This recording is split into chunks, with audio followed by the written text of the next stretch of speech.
MIT में पढ़कर हम चलते हैं सक्सेस की ओर। MIT Group of Academic and Research Institutions, Aurangabad, Maharashtra, announces admission in engineering and management with 40 years in technical education, over 12,000 plus students, best placement cell in world-class companies, best infrastructure. Bead Bypass, Aurangabad. Call 0240-237-5375 or visit www.mit.asia.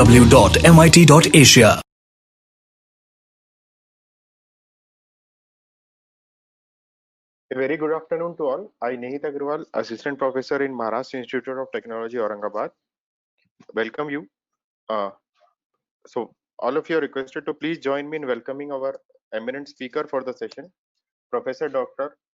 Makarand Kulkarni, who is a professor with Department of Mechanical Engineering at the Indian Institute of Technology, Bombay. He is associated with Industrial Engineering Group of the department. He graduated in Production Engineering and later did his master's in Material Technology from the Department of Metallurgical Engineering and Material Science at the IIT Bombay. Subsequently, he completed his PhD in the area of Manufacturing Engineering from the Department of Mechanical Engineering at the IIT Bombay. His post-PhD industry experience includes application of quality and reliability engineering techniques in manufacturing and service industry. He is having 80 plus publications with more than 1,000 citations. More than 10 students have completed their PhD under his guidance. His area of interest are reliability engineering, maintenance planning, quality engineering, and smart manufacturing. On behalf of MIT, I welcome you, sir. Before I request our guest speaker to take charge for the session, there are a few guidelines for the participants. First, all are requested to attend all the sessions. Go to webinar. The platform which we are using has a built-in feature to record the attendance. Along with that, we are also recording the attendance using Google Form, the link of which will be circulated during the session for 20 minutes using the Telegram group. Based on the contents of each session, a short quiz along with the feedback form is shared with you at the end of each session. Performance in the quiz has to satisfy at least 40% marks. For asking questions, queries, in each session, a Google form link will be shared during live session on Telegram group as well as on the chat window. You're requested to raise your questions through it.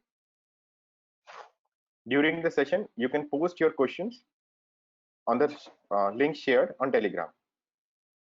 Now, may I request Professor Makarand Kulkarni sir to take charge of the session on the topic, and the topic for the session is maintenance aspects pertaining to Industry 4.0. Over to you, sir. Okay.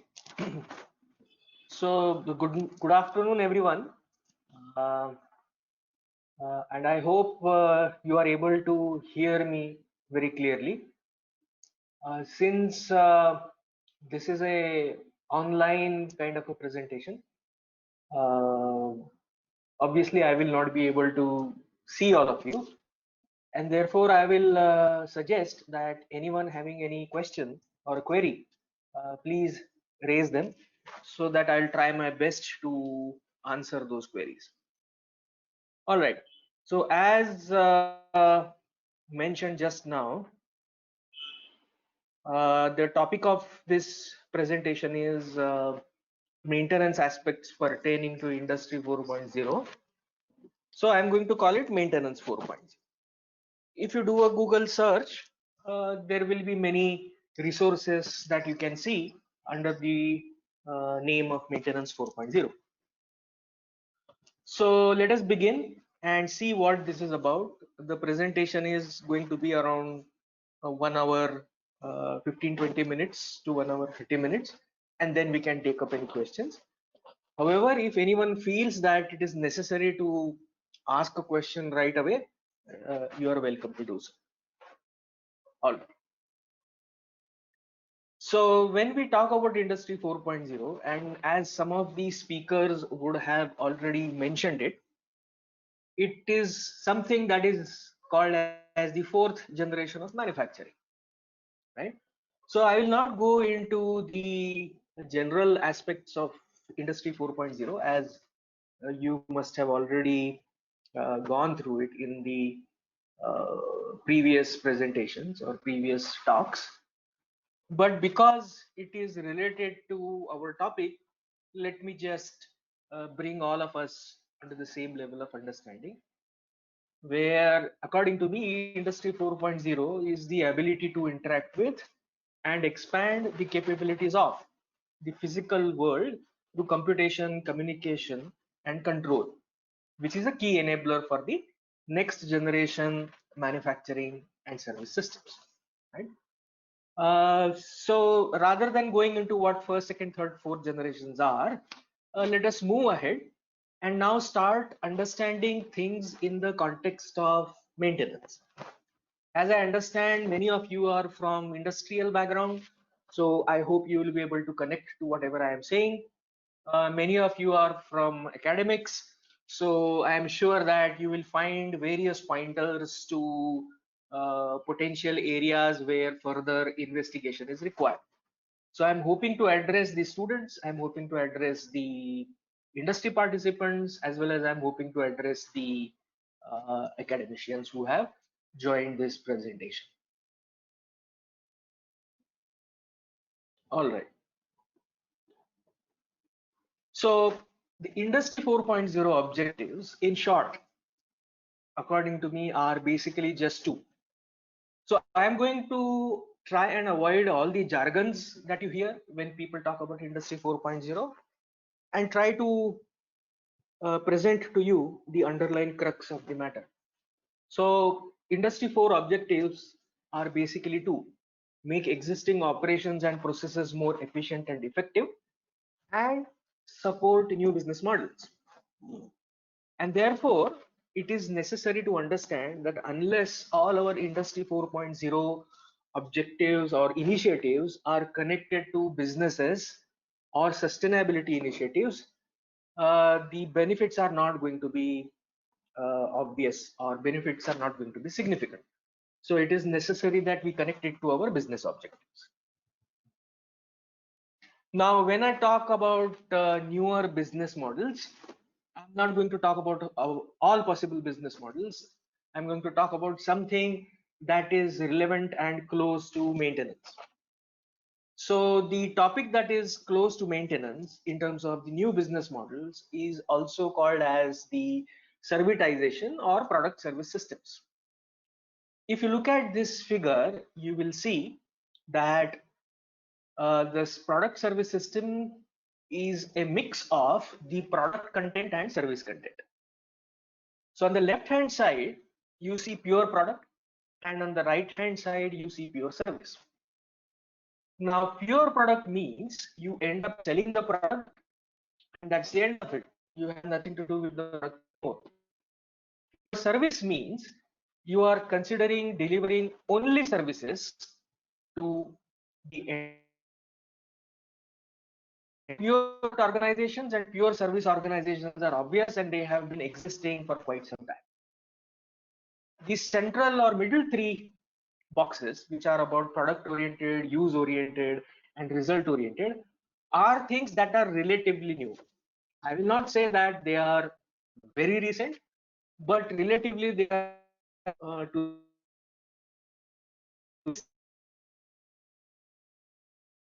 areas. So the concept here is to say that people buy products not because they want to buy a product, but people buy products because they are interested in the outcomes that are related to the product.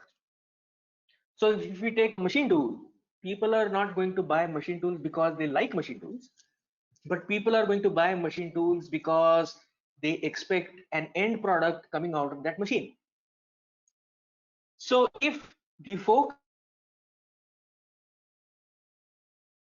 shifts from selling products to selling outcomes, that is what servitization is all about.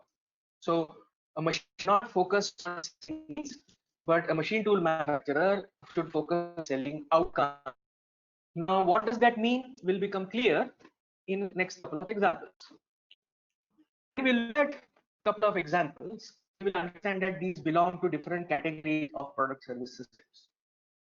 So as you can see here, there is the second box which is called as product. There is the third box which is called as the fourth box which is for result oriented. So let us look at these three through examples. Tools for customers to take data from equipment and turn it into meaningful information that help in optimizing maintenance and reduce ownership cost. So you do sell, but so that the value addition is significantly improved. The second one is for use oriented, which sells the products but offers something which is called as an availability contract.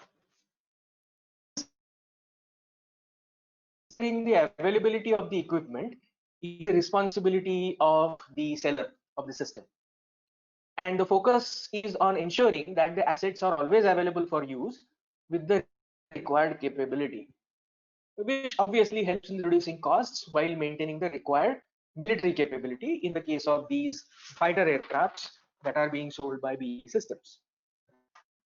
So this is an example of the second case where you are usage or availability of that particular equipment. The third one is a well-known model, first of its kind in product service system, and is a very popular example, is that of a Rolls-Royce. So when airlines buy aircrafts, they don't necessarily buy the engines.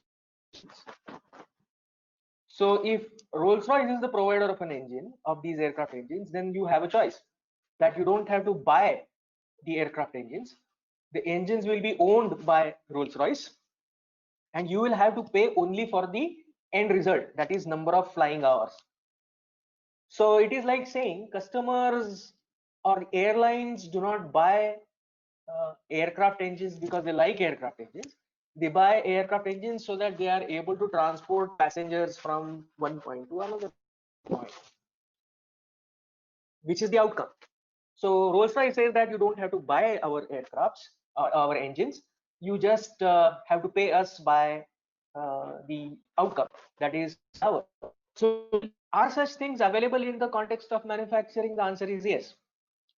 Take example for this arrangement where you have a customer and a manufacturer. The manufacturer in this case is a machine tool manufacturer, and customer is talks to the customer, and the customer says, I'm not interested in buying the machine, but I'm interested in the outcome. Interested in buying the machine, interested in the outcome, which is the end component of the machine. Now, the arrangement here is that the machine is not sold to the customer. The ownership of the machine remains with the OEM of the machine tool, which is the machine tool manufacturer in this case. All the services, all the maintenance services required by these machine tools are being provided by the manufacturer, because the manufacturer owns the machine, and therefore the manufacturer is in a better position to provide the operating with the required performance. What does the customer do? Customer just pays per of the machine tool remains with the manufacturer. So typically this arrangement would work like this. The customer will say that I will give you space. You can come and install your machine or the production line. You are supposed to produce some X number of units per day with the required quality, and I am going to pay you Y rupees per piece. You will keep owning the machine tool, you will do the maintenance, you will provide the operators, and entire ownership of the machine tool or the production line lies with the machine tool manufacturer, and the customer is only paying for the outcome, which is the product that is being produced on the machine or on the production line, which is in terms of rupees per component that is getting produced. Now, if you look at these models, these are very innovative models. And in order to offer these innovative models, you need to have the required backend capability to support such business models. In this case, if we focus on maintenance, you would like to have information, data about the exact status of machine tool, the exact operating parameters, the exact duration for which the machine tool operates, the kind of loading conditions that are occurring at the machine tool, the kind of process parameters that the machine tool is using in real time, so that accurate assessment of the machine tool's health can be made by the machine tool owner, which is the OEM or the manufacturer in this case, so that optimal maintenance can be offered. And hence, getting into such innovative business models, even though is attractive, requires the necessary backend support for executing these models. And that is where the newer generation technologies come to our help, which is going to help us in enabling such kind of new business models, which is the focus of maintenance 4.0. So putting this into context, finally, such business models or existing operations where you are trying to implement maintenance 4.0 under the bigger umbrella of industry 4.0, what exactly does this mean? Now, if you cut out all the jargons and all the big stuff, it basically boils down to that your system is going to have multiple entities. In a system, when I say entities, it can mean a machine tool, it can mean a material handling system, it can mean a furnace, it can mean a robot, and it can even mean a human being. So if you look at your entire ecosystem, you have entities in this ecosystem. And when you're talking about industry 4.0 or smart manufacturing, essentially it boils down to your entities should be able to generate, consume, process, analyze, think, and act or recommend, give recommendation according to data. So every entity is going to generate data, every entity is going to consume data. After consuming the data, the entity should be able to process that data so that analysis can be done. And based on the logic built into the system, which represents thinking, the system should be able to take an action autonomously if there is no human in loop, or recommend an optimal action if there is a human in loop. So entities are supposed to work autonomously or have a human in loop. So if it is an autonomous, it will automatically act according to the decision taken, or if there is a human in loop, it will end in result in recommending an appropriate action. So when you think of smart manufacturing, industry 4.0, think of all the entities that exist in your system and ask a question that if I need to enable these entities to generate data information, generate and to consume data and information, to process information, analyze information, do the logic or analytics on it, take action or recommend, what do I need to do in terms of redefining the way the entities work, identifying appropriate technologies that will enable this, and most importantly, ensuring that this gets connected to your business objectives. If that is done, then according to me, you are progressing in the right direction as far as industry 4.0 is concerned. Now, because the main objective or main theme of this particular session is maintenance 4.0, we will try to connect more to the maintenance actions or to the maintenance planning perspective. But to be able to do this, our conventional products will not help. We need to have smart products. So smart manufacturing or industry 4.0 will work only if you have smart products, because these smart products have the capability to support your newer business models or to make your existing operations and processes more efficient and effective. So the key enabler for smart manufacturing or the key enabler for maintenance 4.0 is to have a smart asset. And therefore, let us now try to understand what exactly a smart asset is and how does this smart asset help us in maintenance. So when we talk about smart assets or smart products, there are some requirements that in terms of the properties that this product should have. The first one is to have a unique digital identification. So it is necessary that your assets come out of the standard paper-based management system and they get registered themselves into a digital world through a unique digital identification. Second, they need to have a very high level of interoperability.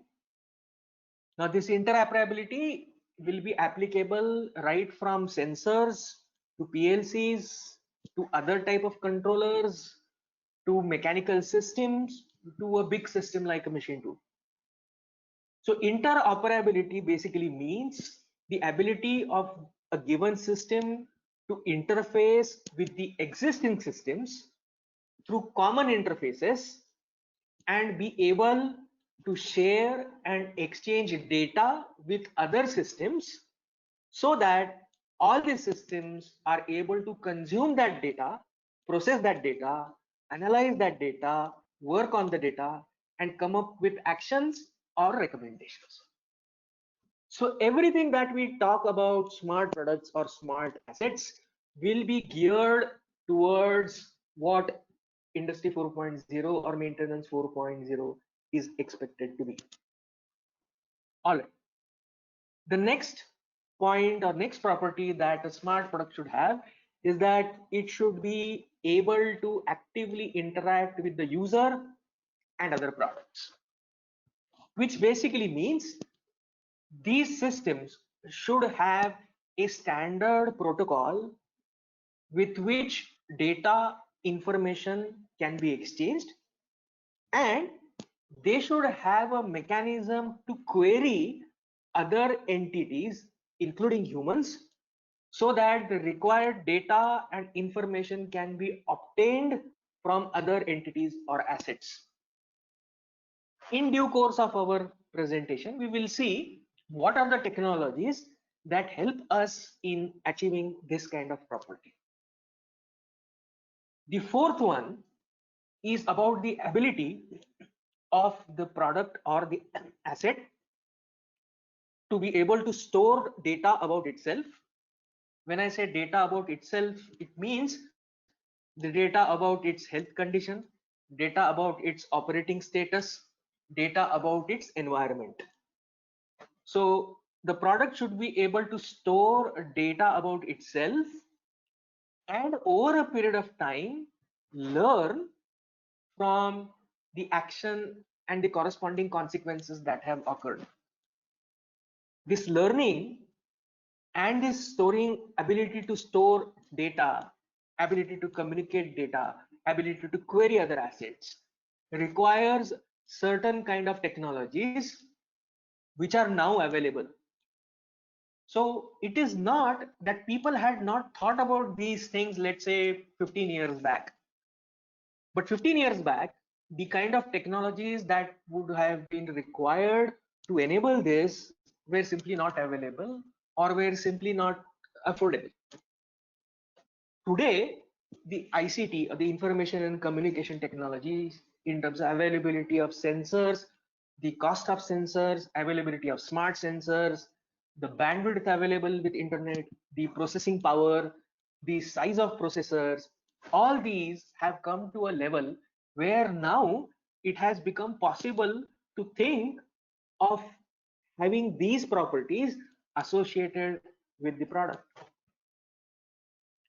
The fifth point is that every asset should have a language to display its features, which basically means that in such an ecosystem, if there is a third party which develops a software or a tool, that tool should be able to interact with these physical assets and be able to query to get information for a specific purpose.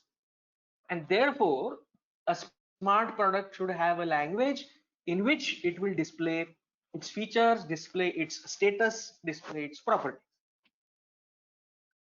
The sixth one is a consequence of being able to execute 3, 4, and 5. That is the self-assessment of health condition, which means now we are talking about algorithms that will reside onto the machine, or these could reside in the cloud, but the machine stays connected to these applications in the cloud, so that the health assessment can be done by these algorithms. This means we are talking about the diagnostic algorithms and we are talking about the prognostics algorithms. The seventh one talks about the ability of these assets to act or to give recommendations, which means these assets should be capable of participating in or making decisions. For example, it could help in optimal scheduling of jobs onto the machines, or it could help in optimizing the maintenance actions to be performed on the machines. But it should be through the inherent capability of these assets to act or give recommendations for managing the asset. And finally, it should help in executing an action. This is hinting towards having augmentation capabilities with the machine. All of you have heard the technology AR and VR, augmented reality and virtual reality. We are not talking about virtual reality because that is a different area. But when we talk about augmented reality, it basically means you stay connected with the physical asset in real time, but the augmentation is in terms of the information which is context specific being provided to the right person at the right place at the right time to carry out a specific job desired by the personnel. This augmentation capability is like an add-on to help the operator to carry out, let us say, the maintenance. So you can imagine a situation where you have an AR glass and the operator has this AR glass and visits a machine, and moment the operator visits a machine, the AR glass through the vision capability reads the particular QR code or an RFID or a tag and presents relevant information to the person in the context. So if a maintenance personnel visits the asset, he would be interested in maintenance related information and not necessarily the production related information. Similarly, when a production supervisor visits the same asset, he would be interested in observing or having access to the production related information and not necessarily the maintenance related information. So the asset should be smart enough to present the required informations and recommendations to the user in a specific context, which helps the user in executing his or her actions in a more efficient and effective manner. So if you see, this is a list of properties that are required for a product to be considered as smart. And when you have a smart product, or you have a family of smart products on your shop floor or in your organization, then it enables smart manufacturing, maintenance 4.0, etc. And therefore, you will now realize that when people talk about industry 4.0, it is very foolish to think that the entire shop floor will be converted into an industry 4.0 compatible situation, because to be able to do that, every asset on your shop floor would have to be smart. And making a product smart requires investment, which means money. And therefore, one needs to be very careful in identifying assets that need to be made smarter. These would be the critical assets. critical in terms of quality, critical in terms of productivity, critical in terms of cost, critical in terms of lead time, critical in terms of on-time delivery, or safety or security if you are talking about equipment in places like process plants, or you are talking about assets like aircrafts or defense equipment, where the cost part is secondary, security, safety, mission capability comes first. So this was about what smart products are, and I am hopeful that looking at these 8 points, you would have now got a fairly clear idea as to how such a smart product would help in achieving better maintenance. So with this understanding, let us move ahead and take a look at an example. Now this is an example of a smart spindle, right? So there is a machine tool and we are talking about a smart spindle, and let us try to understand in what ways or to what extent is this spindle smart. A product may be partially smart or completely smart depending upon to what extent does it have those 8 properties. It may not be necessary always to have all those 8 properties. It will depend upon what you want your asset to do. It is not always necessary that one asset should talk to another asset. In such cases, it may not be necessary to have the ability to communicate with other products.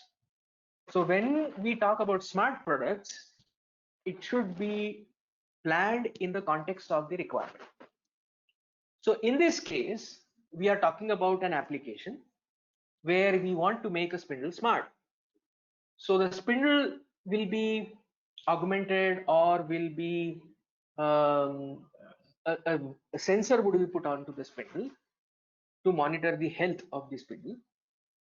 And as you can see, there is an algorithm which will be able to process the data coming from the spindle in real time. There are other information about what are the parameters to be used, what are the threshold values of these parameters to declare the spindle as about to fail, healthy, acceptable, deteriorated, so on and so forth, and all the values that would characterize these thresholds. There is also a knowledge base associated with this spindle, wherein the critical values, the rules, the learning algorithms, they reside. So every time a new data point is obtained, there is a provision to add this data point to the knowledge base and update the parameters wherever required. Now this is a tool that was developed in collaboration with IIT Delhi, and we called it Nidan, which was supposed to do diagnosis and prognosis for spindles. And it interfaced with the spindle and used this configuration to determine the health status of the spindle, right? So this is an example of how one could try and convert an existing conventional or traditional product and try to make it relatively smarter. Now obviously this particular example does not have all the 8 properties listed in the previous slide. So the question is this spindle smart? The answer is that it is smarter than earlier, but not completely smart, because it does not have all the 8 properties. But another important question to be asked is, does it really need to have all the 8 properties? And the answer to that question will determine to what extent do you want to build in those technologies to make this product smarter. So it always has to be in the context of the requirement and business needs. Now, enabling the product to be smart using sensors and technologies is not enough. What needs to be associated with the product to make it really smart is to be able to build in the required analytics. As can be seen, there seem to be steps of achieving analytics, and we will see what those steps are. Let us call these steps as levels. So I have listed out 5 levels of an asset. These 5 levels are to be considered when you currently have a product that is not smart at all. That means it's a conventional, traditional product. And when you are thinking about making it smart, you have to think about what exactly you want this product to do. And depending upon the answer to this question, you will be able to decide what level of analytics is required.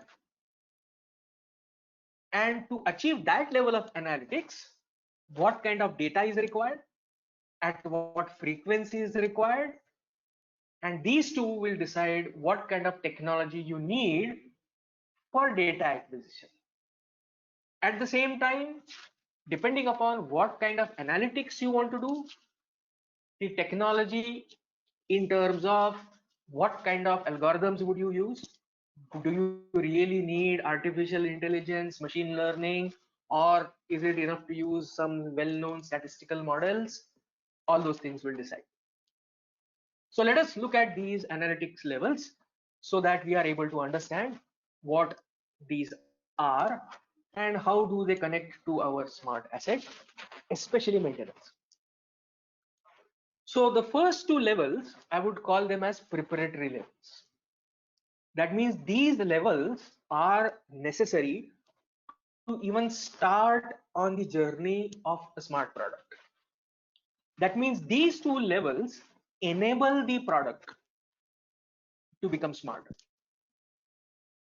So the first level is visibility of asset. The second one is visibility into asset.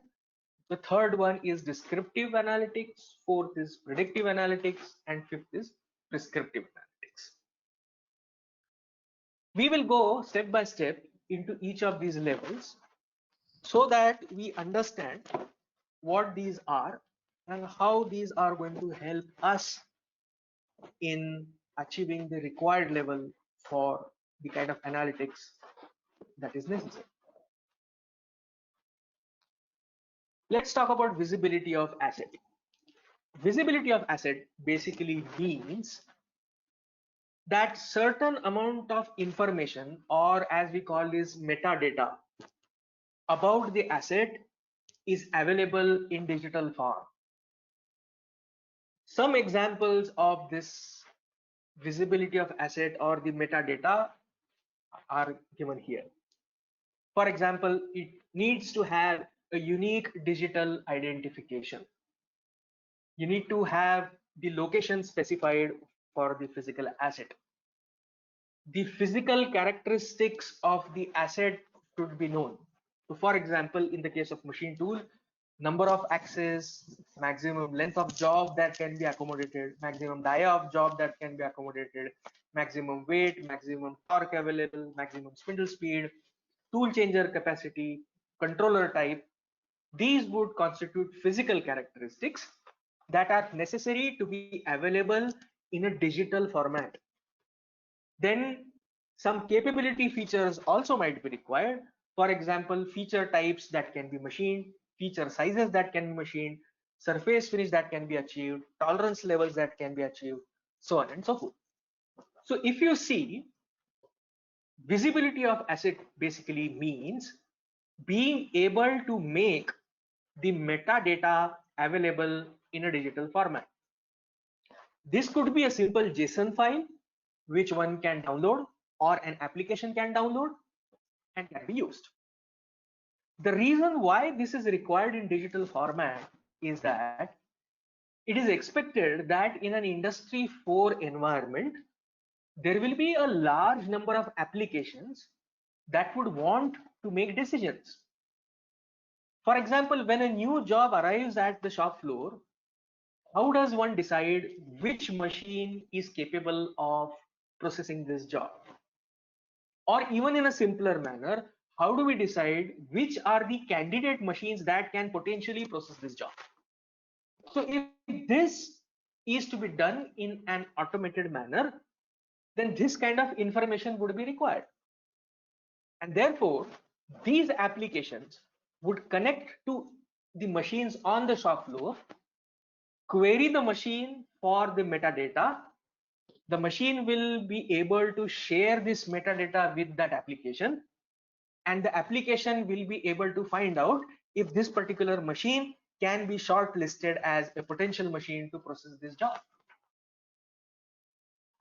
And therefore, whenever you look at these 5 different levels, the first 2 levels are required to enable automated analytics based on this information that is to be made available. Now, every asset will have different kind of metadata, but the fact remains that visibility of asset means being able to provide the metadata about a physical asset in a digital form as and when required by a human being through a HMI, that is human machine interface, or a monitor or a screen like application, or in an automated manner through an API by an application in a remote manner. So that is the first step required to even start on the journey to make an asset smart. The next one is visibility into asset. So what is visibility into asset? It is like trying to answer the question, what is this asset made up of, and what are the current values of monitored variables, or what is the current state of this particular system, or what is happening currently with this system. So what would this require? This would require the information that I have shown on the right hand side to be available in digital form. Again, I will repeat, at the risk of repeating myself, that all this information is to be converted into digital form and be made available through either a HMI or an access be provided to a application which can remotely query and access this information for its own use.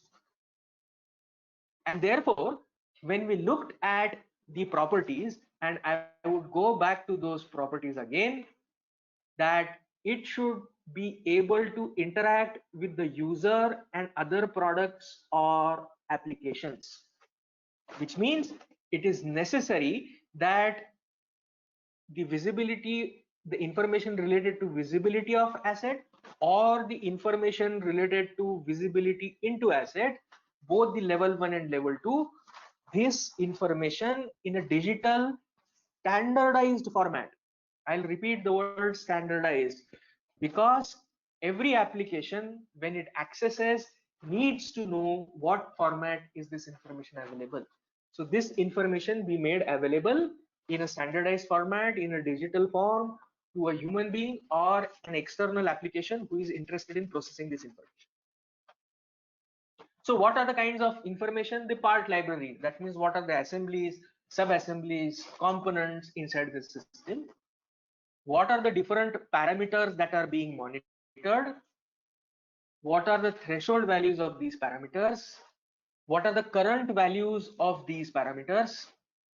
What is the maintenance schedule that has been planned for this asset? Are there any pending maintenance activities? What is the current job being processed? How many other jobs are waiting in the queue? How many tools are there in the tool changer? Now, who would be interested in such kind of information? First of all, from the point of view of a maintenance planner, if there is a pending maintenance activity, then a decision needs to be taken whether the machine can be stopped right away and taken down for maintenance. However, that will depend on if there are jobs waiting in queue in front of the machine, are those jobs critical, and whether stopping of this machine will lead to delay and late delivery of these jobs. So as you can see, various entities in the system would need different kind of information for their own decision making. And this information will be available through such kind of preparatory levels. So even though these are called as preparatory levels, these are the first important steps to take. Without this, the product cannot support smart operations. So these are the first things that one needs to do. Now let us take an example of what it means when I say visibility into an asset. So I have shown here a machine tool. The machine tool, let us say, has a QR code pasted on it. And when I scan the QR code, it takes me to a URL which contains this kind of information. The information that I have shown is like a metadata, but it has been now stored in a particular format or a particular way, which is called as ontology. Ontologies are going to play an extremely important role in maintenance 4.0. Now, what is an ontology? An ontology is a way of representing components, elements, entities in any system by clearly specifying the relationship of these entities with each other. You can understand this by two examples. I can record what is there in a system by simply storing the names of the components. So I would say a machine tool has a spindle, there is a bearing, there is a belt, there is a pulley, there is a shaft, so on and so forth. But this information does not tell me the relationship of these parts relative to each other. I would like to have this information which says that a spindle on the cutting axis has a bearing of type with an ID of a particular value. So it helps me not only in finding out what are the components inside the system, but also helps me in understanding the relationship of these components relative to each other. Now let's look at it in a magnified manner. So this is an example of the metadata that is available with a machine. So it says an equipment to start with. You will see that there are arrows and the relationship symbols or relationship acronyms are pasted against the arrows. So it says equipment has an ID, equipment has name, equipment has OEM, equipment has date of purchase. The acronym ICO represents is composed of. So the equipment is composed of assembly 1 and is composed of assembly 2. Assembly 1 is composed of subassembly 1.1 and is composed of subassembly 1.2. Every assembly has an ID and has a name. Now, if you want to look at how this helps maintenance, so you should look at, for example, component 1.1.2. It not only has an ID, not only has a name, it also has a maintenance schedule. And that maintenance 1.1.2 has a maintenance task ID, has a particular type of maintenance, and has a maintenance frequency. This information will help a maintenance person in querying the asset. It also says that component 1.1.2 is connected to ICT, is connected to sensor 1.1.2. This sensor has a name, it has an ID, it has a particular type, it has an acquisition rate, it has output type, it has output format.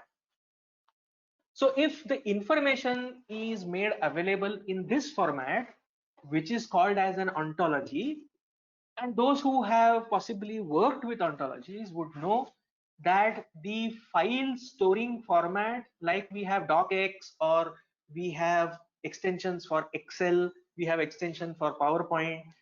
These ontology formats also have either an IDF or OWL or OWL format. These formats are well-known formats. These formats are standard formats. So any application which can read RDF format will be able to make out a lot of information or lot of data from this kind of an entity that can be shared. So why am I showing you this? There are two reasons to show you this. The first is to tell you that in level 2, what kind of information should be present. And second, to emphasize that there should be a standard format of storing this information. Because if there is a standard format of storing this information, you don't have to tell applications about how to access that format, how to read that format. It is enough for that application to know that it is an ontology, and it will have its own ontology parser which will be able to read it. Now, when you say that a component can have maintenance type, this type is a variable, and this variable can take different entities. So what these would be? These would be different types of maintenances. So is it a age-based maintenance? Is it a time-based maintenance? Is it inspection-based, intermittent condition monitoring, continuous condition monitoring? So moment I access this ontology, I not only know the task ID and frequency of maintenance, if it is applicable, I also know what kind of maintenance is associated with a particular component.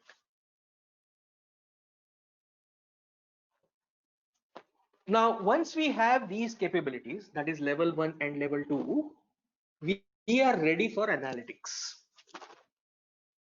So ready for analytics means what? There are three kinds of analytics that one can think of. One is descriptive analytics, other is predictive analytics, and third is prescriptive analytics. In the context of maintenance, descriptive analytics would mean making calculations and analysis of these parameters. These are just examples. You could have more. So for example, health status of monitored part, health status of monitored cutting tools, time to failure distribution parameters, MTBF for various parts, MTTR for various parts, system availability, so on and so forth. Now, moment you look at these KPIs or performance indices or performance measures, you will realize that this will require historical data. So all these calculations are based on the fact that you need data to be able to make these calculations. And this provision, unless made on the asset, you cannot perform descriptive analytics in an automated manner. Now, please keep in mind that when we talk about smart manufacturing or maintenance 4.0, it does not always mean that the data has to come from a sensor. That is a very wrong impression. In fact, sensors should use only when it is really necessary, because it is not cheap. It is not just about the cost of the sensor.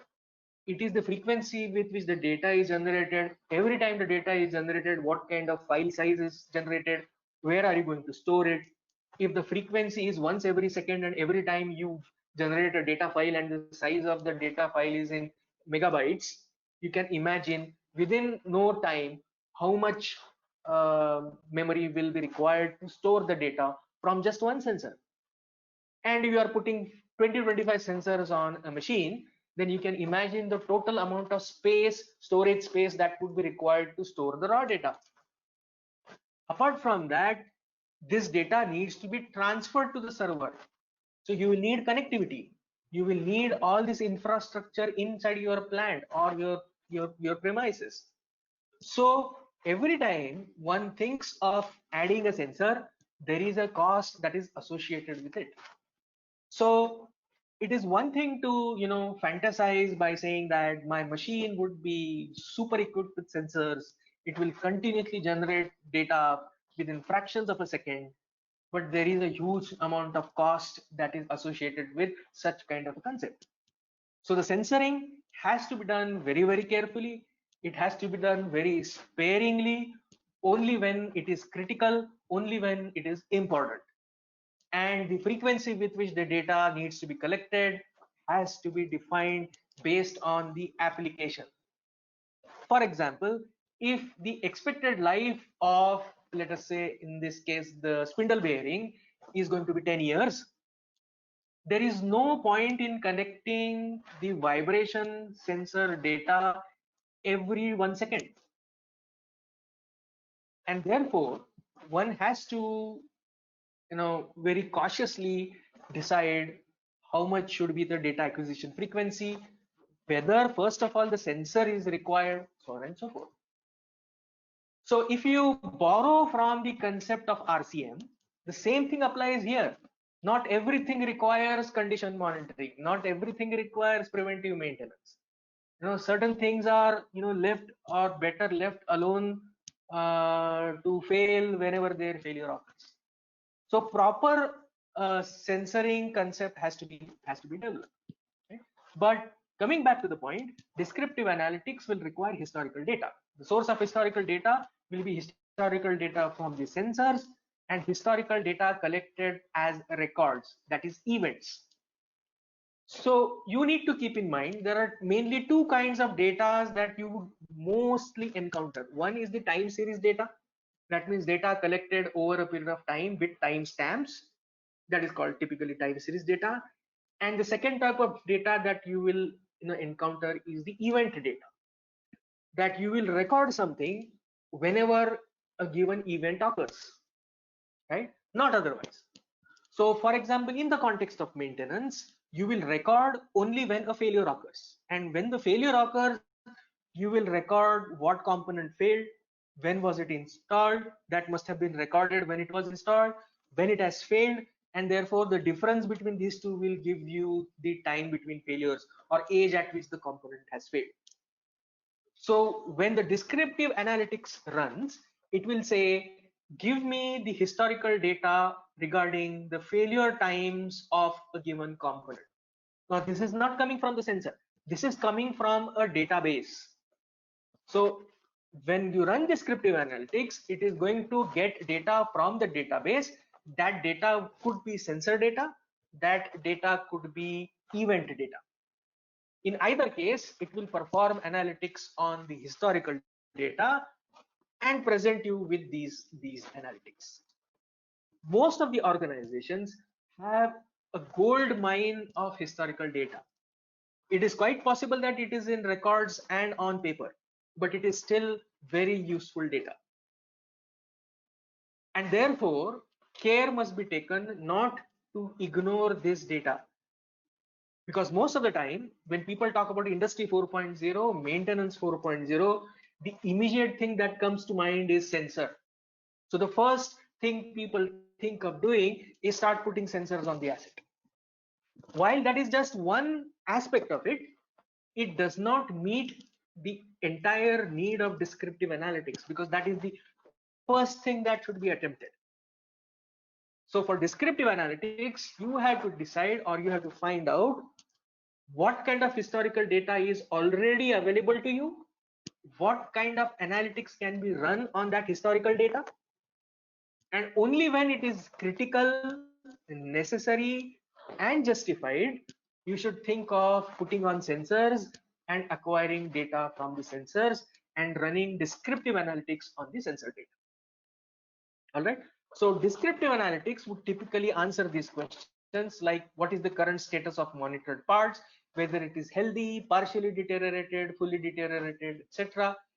If you are monitoring the cutting tools, then to what extent are the cutting tools worn off, time to failure distribution parameters, MTBFs, MTTRs, system availability, and so on.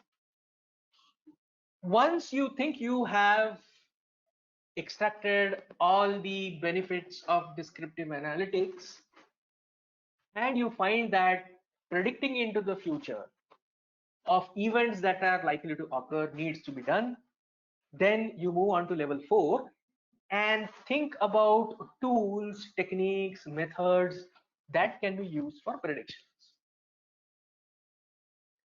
As I have shown on the right hand side, this is a typical example of predictive analytics. So there is this parameter being monitored. Again, keep in mind, it is not necessary that parameters are coming from a continuous data being obtained from a sensor. You could do intermittent monitoring, you could do visual data collection, you could put it manually into an HMI, does not matter. All that is required for predictive analytics is the historical behavior of certain parameters that are indicators of the health of the system. So the example here shows that a parameter is being monitored, and predictive analytics means it says that given that the current state of the system is known, what is the residual useful life of a component? Or another question is, given that a particular event has occurred 3 months back, what is the expected time after which it will occur again? Or in another manner, if a cutting tool has worn out 50%, by when is it expected to get worn out completely?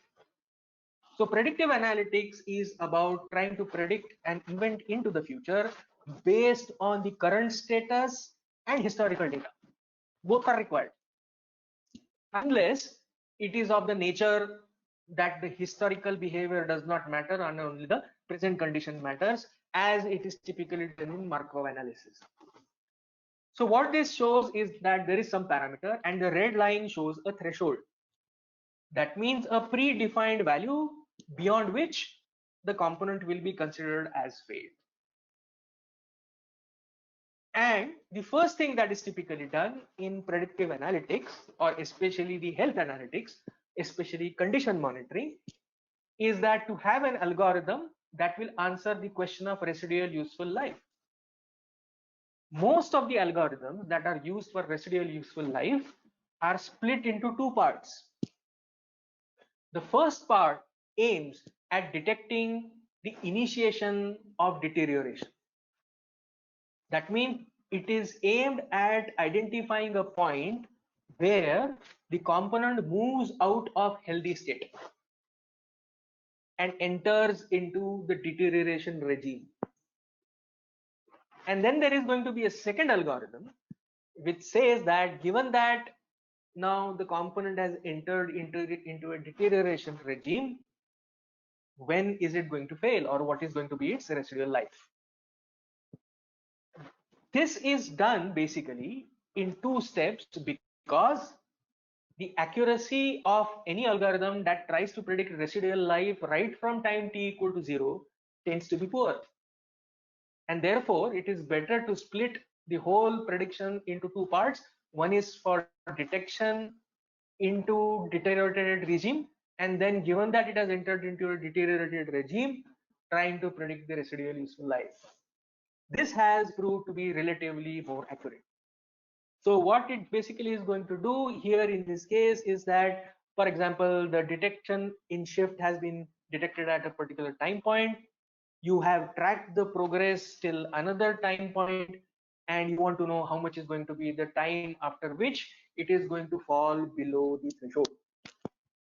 This would be considered as predictive analytics. There are a large number of algorithms that are available for predictive analytics, ranging from time series application, state space models like Markov, semi-Markov, non-Markov models, intelligent learning based approaches like Bayesian networks, machine learning approaches, machine learning methods, wherein you use methods like regression trees, XGBoost algorithms, which also use random forests, so on and so forth. A large number of gamut of tools that can be used for predicting the future based on the current state and the historical data.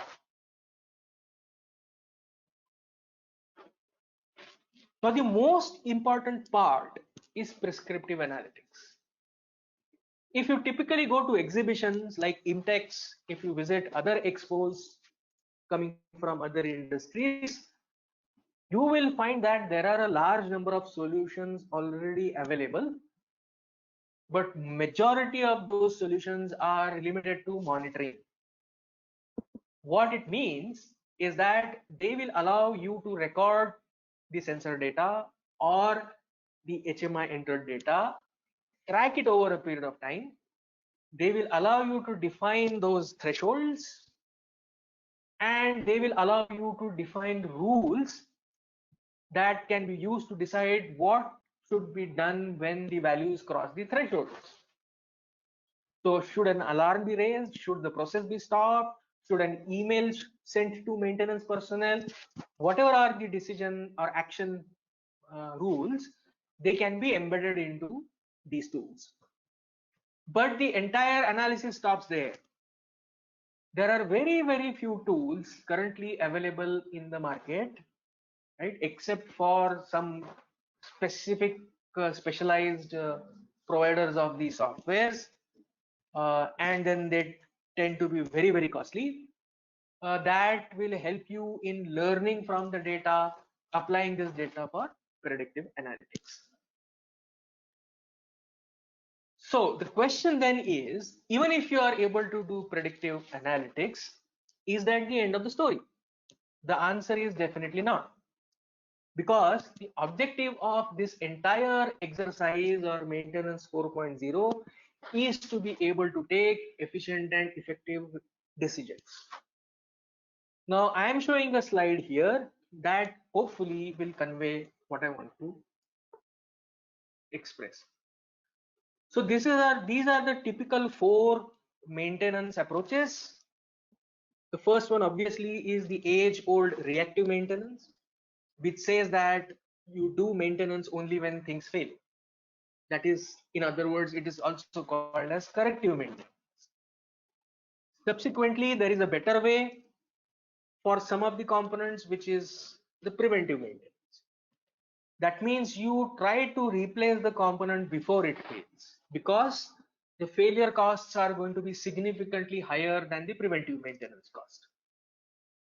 The next one is the predictive, which says that based on the data collected about the health of the system, whether it is from the sensor or whether it is from inspections, whether it is from whatever, based on the data collected regarding health of the system, the algorithm predicts the residual useful life. And then you can put in triggers by saying that whenever the residual useful life is 500 hours, raise an alarm. And that is the point when the maintenance actions are triggered. You arrange for spare parts, you arrange for personnel, you arrange for the support equipment, you give a notice to the production so that they can stop the equipment by that time. All these actions are to be initiated. So the predictive algorithm will try to predict, and whenever the residual life falls below a particular value, the actions are automatically initiated. So that is what predictive maintenance does. But more importantly is that whenever the predictive maintenance gives the value in terms of residual useful life, there needs to be a logic or an algorithm which tells what needs to be done. That is the prescription, which talks about the prescriptive analytics. So the job of predictive analytics on its own is just to specify the RUL.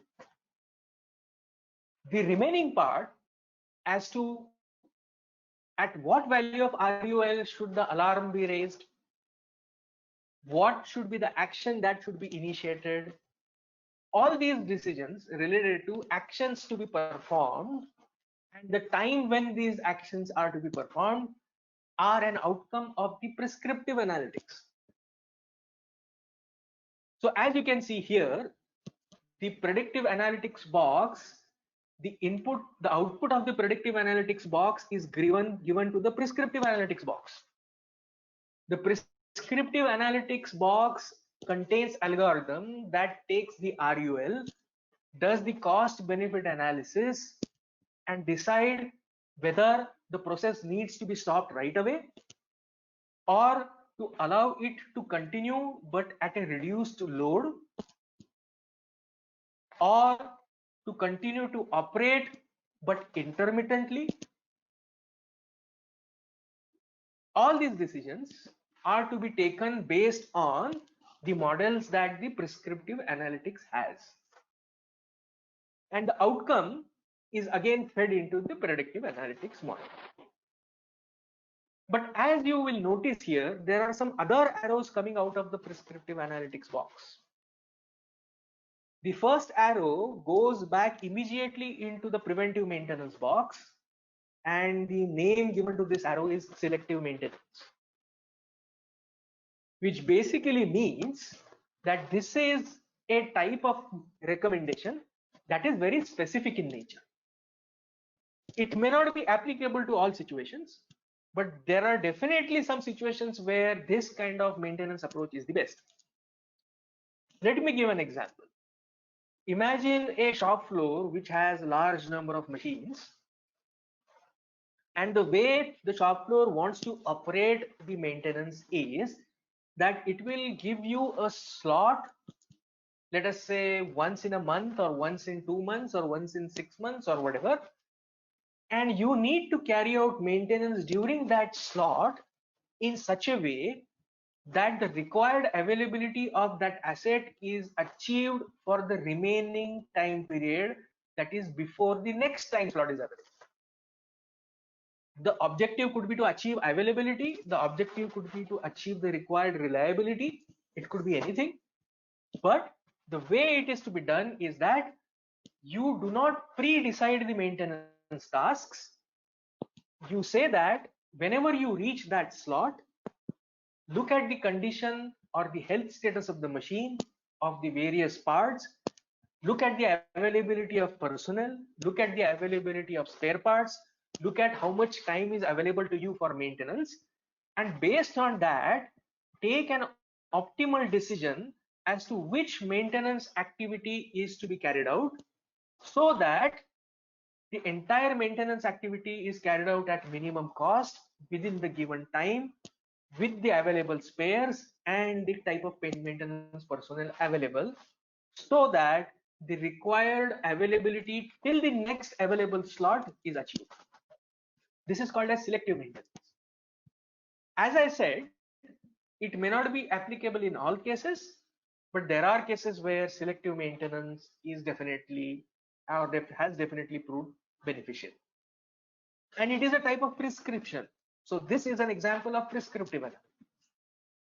There is another arrow that comes out of the prescriptive analytics box and goes into reactive box. There is a very specific purpose to this, and the specific purpose is opportunistic maintenance.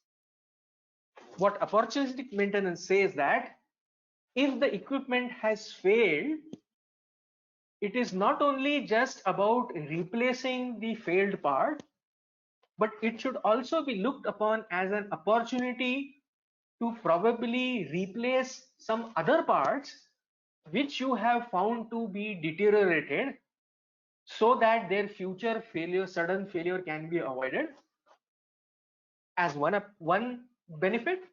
Other benefit being that it is like saying that the machine is anyways down for some time period T because of the failure.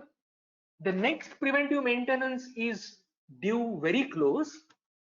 Is it possible to shift those preventive maintenance activities in the present time, so that you save the downtime and the equipment does not have to be taken down in its natural or normal preventive maintenance duration? So you are saving the downtime because it is already down because of a failure. This kind of approach is called as opportunistic maintenance, which again is a prescriptive activity. So when we talk about maintenance 4.0, it encapsulates all the analytics, or at least it is supposed to encapsulate all the analytics, starting from descriptive, predictive, and prescriptive. But all this is going to be possible only if the first two levels are enabled. That means you have visibility of asset. At the same time, you also have visibility into the asset, which gives you the required information to take certain decisions.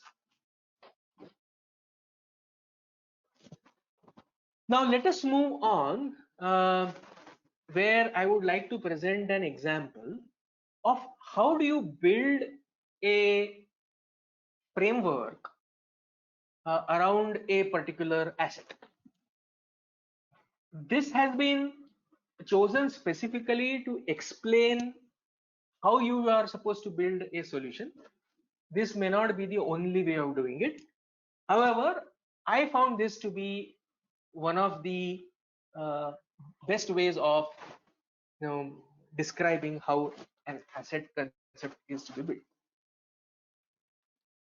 So what needs to be done, for example, is that you create a generic causal model for any asset. This is specifically in the context of maintenance. All right. So as you see on the left hand side, the first box says occurrence of failure modes, which means the first thing that you need to do is to identify all the failure modes. The exercise that we are going to do in the next few slides will tell you the kind of preparatory activities that you need to do before you take up any asset for analytics. I'm assuming that the first two levels are done, and you are now looking at progressing onto this third, fourth, and fifth level. But it is not obvious, and a lot of hard work or a lot of preparatory work needs to be done before you are able to choose the right kind of analytics to be performed onto the asset so that you are able to achieve levels 3, 4, and 5. This is one example of how that preparatory work happens. So consider an asset where you know the failure modes. Out of the failure modes, you need to establish the causal relationship. For example, I am interested in finding out the causal relationship of maintenance failures with the product related defects. So the causal relationship will work like this. So there are failure modes that occur. Some of the failure modes will lead to shifts in process parameters. The shift in process parameter will lead to undesirable process conditions, and the undesirable process conditions will eventually lead to product defects. So once this thread of thought is established, you need to build your analytics around this thread of thought. Let's see how it can be done. So this is what that building of analytics concept around the thread of thought means. So let us go one by one. So once the failure mode occurs, it leads to process parameter shift. And then we say that we need to detect the process parameter shifts as soon as they occur. And therefore, we need to establish a mechanism that monitors the process parameters. So one arrow comes out of this process parameter shift box and goes into monitoring.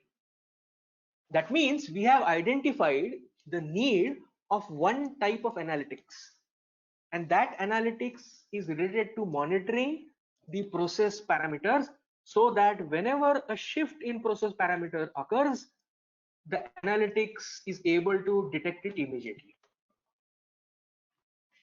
Second, when we move ahead, the undesirable process conditions are likely to occur when the process parameters shift. Now, the undesirable process conditions can also be tracked, right, through monitoring. So we are trying to build multiple levels of detection mechanisms, that the first thing we detect is at the process parameter shifting itself. However, If that is not detected, the shift is small, but it has given rise to significant change in the process conditions, then you have a second level of monitoring, which happens again at the process condition level. Now, the undesirable process conditions further lead to product defects.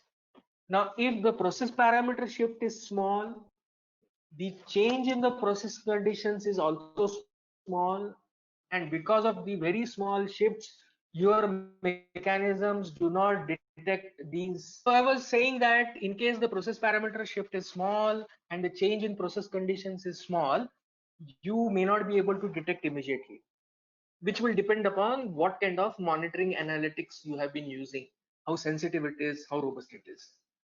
Then the third level of detection happens at the product level, which is in terms of the inspection or SPC, or statistical process control. So you move ahead with this first level of analytics that you have defined. What is the analytics you have defined so far?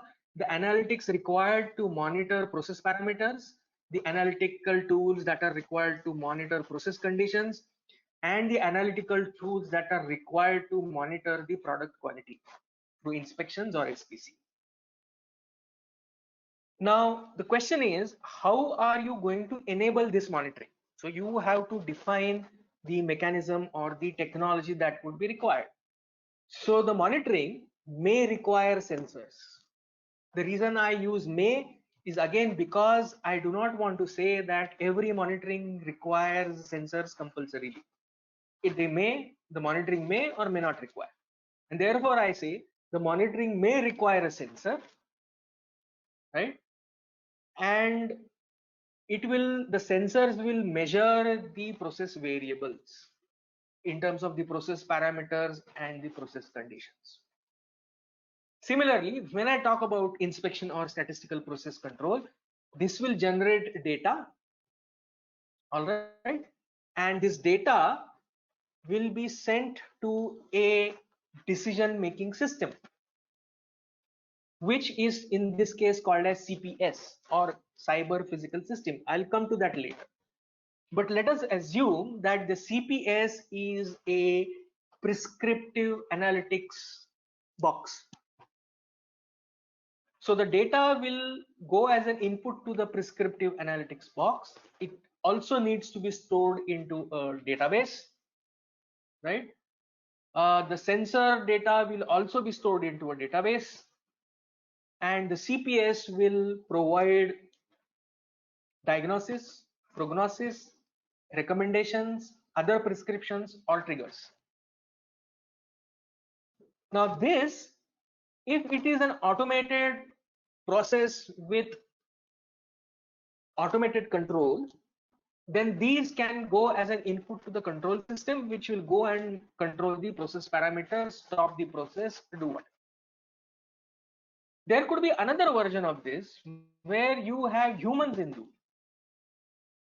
wherein all the diagnosis or the prognosis or the recommendations are passed on to operations and maintenance.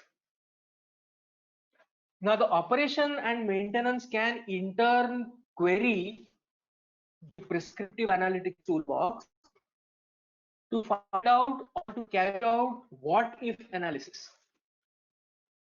For example, the operations or maintenance people can ask the prescriptive analytics tool that if I reduce the load on the system, will the maintenance interval comes up, and the prescriptive maintenance will analyze this query and respond back with an answer, using which the operation and maintenance has two choice: either the one arrow which goes into process parameters, either it will go and adjust the process parameters so that you don't have to stop the process.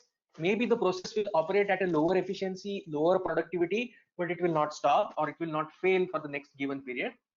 Or it basically goes and initiates a maintenance action. Analytics definition or analytics requirement built around your causal thought process. So this is how you build the concept around your causal thought process for a specific objective.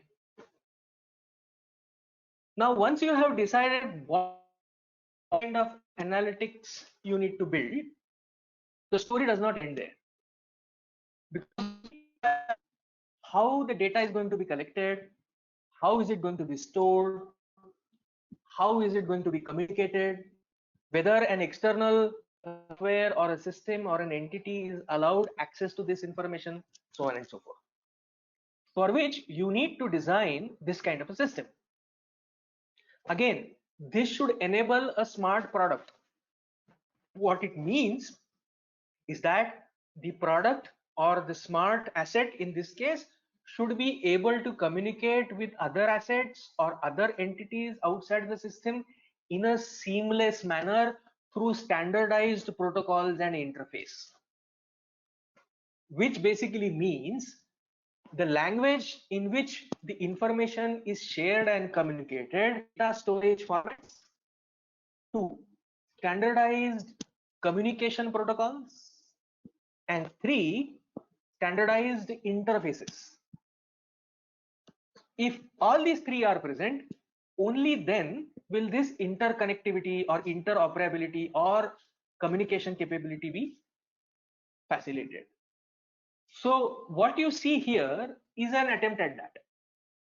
So you see on the left hand side of the machine, there are sensors put on the machine that generate raw data.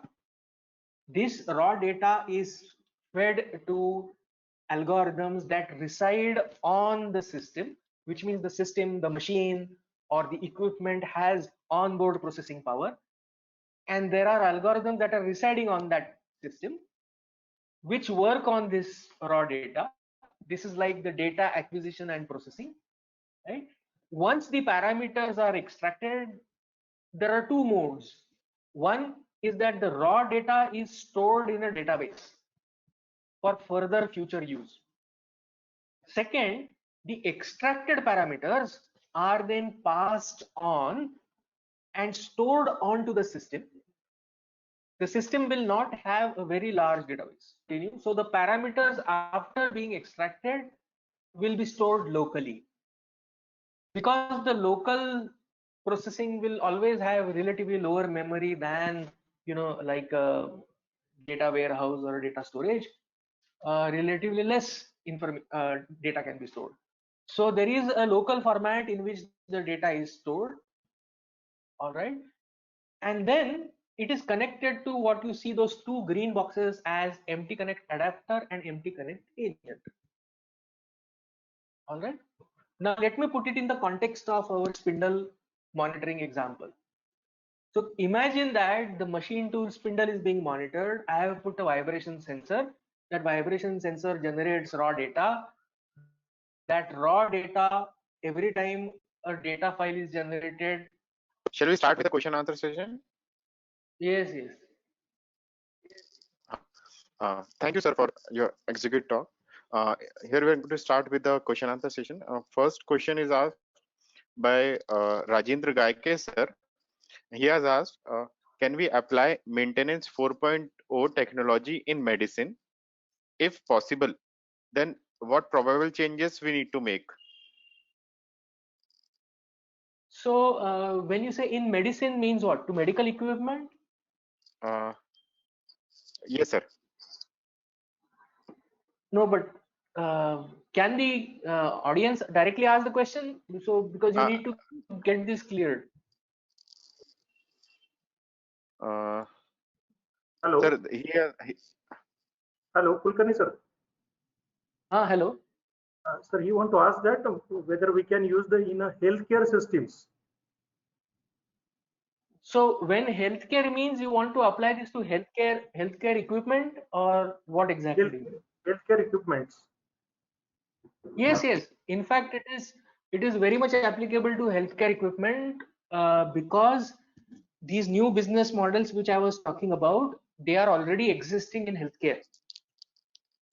For example, the X-ray machines and other MRI machines, they are also offered in this product service system mode. Also, even if they are not in the newer models and like older models, the machines need to be monitored very carefully because human lives are at risk. Hello, does that answer your question? Yes, yes, sir. Uh, Sir, moving on to second question. Second question is asked by Sachin Lomte, sir. Could it be advisable to augment the currently available laboratory equipments at the institute to make them smart products? Yes, but the first question that you need to answer is that why do you want to do that? Do you have a convincing answer? So one is just to see if you can do that as a project. That is one thing. But if you really want to do it in a professional manner, then the question is, why do you want to do that? What is it that has prompted you to ask this question? So the way to ask these things is like this. You have to ask question that, is there something that I want to do but I am not able to do because I do not have real-time data access from the equipment? If the answer to this question is yes, then you have at least a prima facie case for trying to apply maintenance 4.0. The second question to be asked is, if I have the data coming from the asset, do I know what analysis I can perform on this data? If the answer to this is again yes, then you have second level of confidence that it is required. The third question to be asked is that if I apply analytics, will I get new insights? And will these insights help me either improve the or effectiveness of the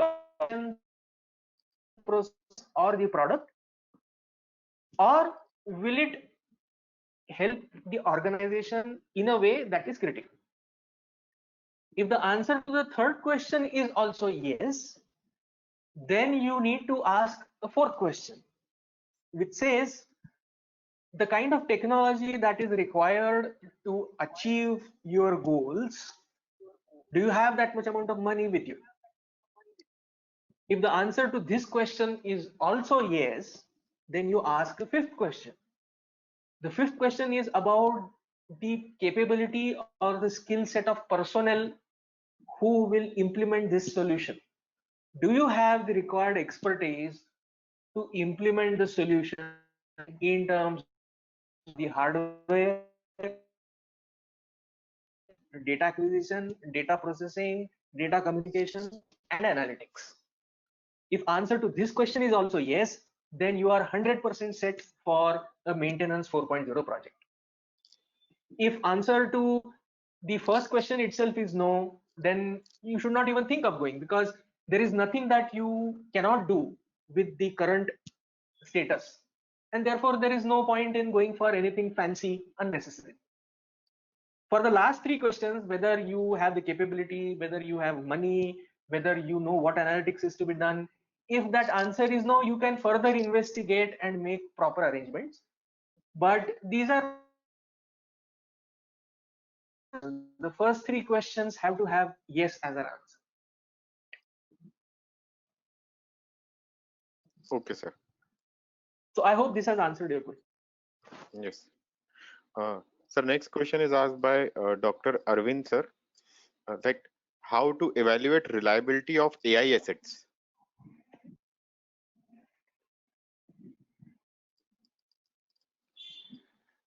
Hello. Hello. Hello. Hello. Hello. Hello. Sir, am I audible? Yes, now you are audible. Sir, next question is asked by Dr. Arvind, sir.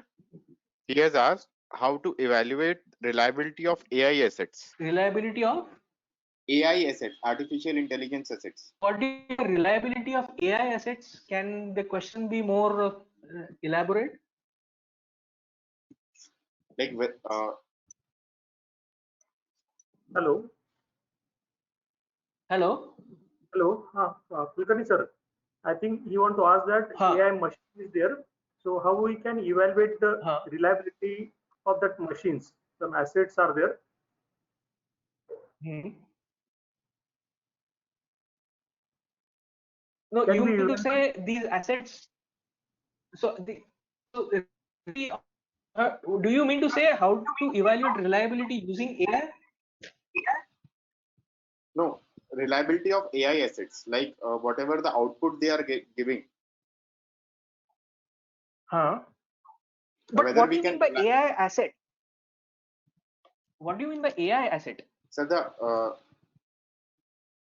algorithm through which we are making them smart. Huh? So how much we can rely on that?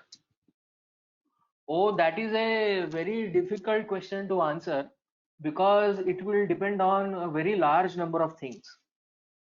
First of all, how well it has, whether it has been trained on prediction capability good enough. There will be large number of these things that have to be looked at. The question is also important because unlike the conventional or traditional statistical models, it is difficult to establish interval around the AI predictions. You can, because some error bars are there, but the problems that the AI experts face is more like they are not really worried when it will work. They are actually worried when it will not work. So the question and answer to that is that have I answered your question? Yes, sir. Okay. Sir, we'll take one last question. Who is authority or any special interest group defining the standards of Industry 4.0 and to define metadata formats? So there is no